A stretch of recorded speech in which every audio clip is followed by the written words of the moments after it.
warahmatullahi wabarakatuh.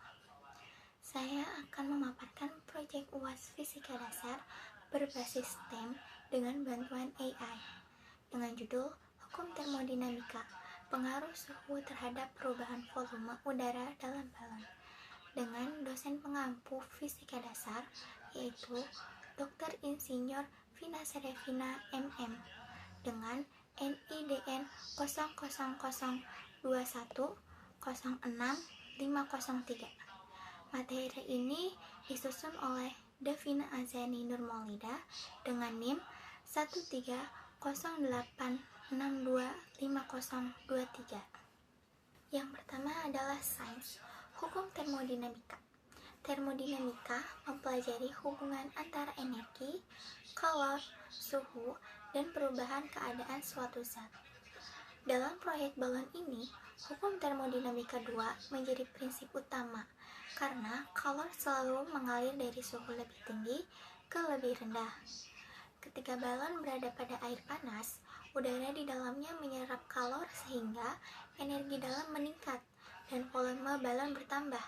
Sebaliknya, pada air dingin, udara melepaskan kalor sehingga energi dalam menurun dan volume balon mengecil.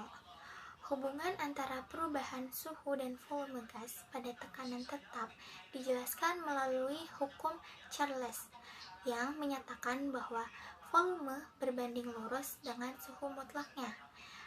Hal ini dirumuskan sebagai V1 per T1 sama dengan V2 per T2. Dalam proyek ini berarti V1 merupakan volume awal balon sebelum direndam air dan T1 merupakan suhu awal balon sebelum direndam air, dan V2 berarti volume balon setelah direndam air, dan T2 berarti suhu balon setelah direndam oleh air. Yang kedua ada teknologi. Perubahan suhu yang menyebabkan pemuaian dan penyusutan gas banyak digunakan dalam teknologi sehari-hari seperti termos, pendingin ruangan, dan mesin pembakaran. Dalam produk ini digunakan botol plastik dan balon sebagai low cost teknologi untuk memvisualisasikan perubahan volume gas. Botol berfungsi sebagai wadah gas tertutup, sedangkan balon berfungsi sebagai indikator perubahan volume. Ketika udara di dalam botol memuai atau menyusut karena perubahan suhu air, balon akan mengembang atau mengempis, sehingga memudahkan pengamatan fenomena hukum Charles. Pada bagian engineering ini, saya menggunakan satu buah botol plastik dan satu buah balon tipis, serta dua baskom yang berisi air panas dan air dingin. Langkah pertama, saya mulai dengan mempersiapkan botol dalam keadaan kosong. Setelah itu, saya meregangkan mulut balon agar lebih fleksibel. Kemudian memasang balon tersebut di mulut botol hingga benar-benar rapat.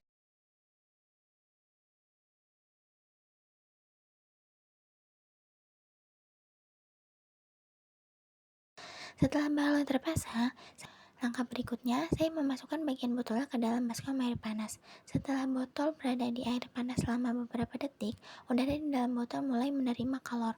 Udara ini memuai dan volumenya bertambah. Setelah perubahan terlihat, saya memindahkan balon ke baskom kedua yang berisi air dingin. Di kondisi ini, udara di dalam botol kehilangan kalor ke air yang suhunya lebih rendah. Energi udara berkurang, volume menyusut, dan balon yang tadi mengambang mulai mengempis kembali.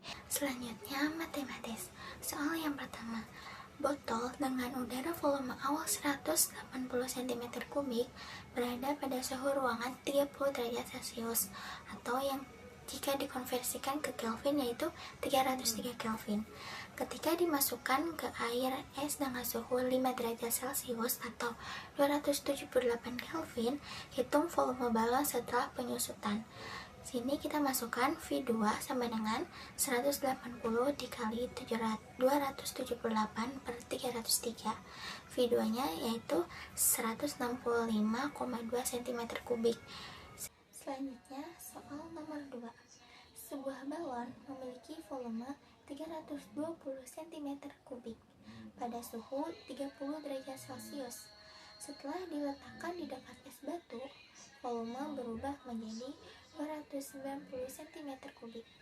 Berapakah suhu akhir balon tersebut? Suhunya 30 derajat Celcius ditambah 273, hasilnya 303 Kelvin. Lalu yang kedua, kita menggunakan rumus cerdas kembali, yaitu V1 per T1 sama dengan V2 per T2.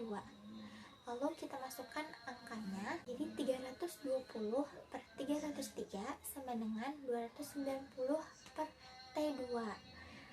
Lalu kita kalikan silang, sehingga memperoleh 320 dikali T2 sama dengan 390 dikali 303.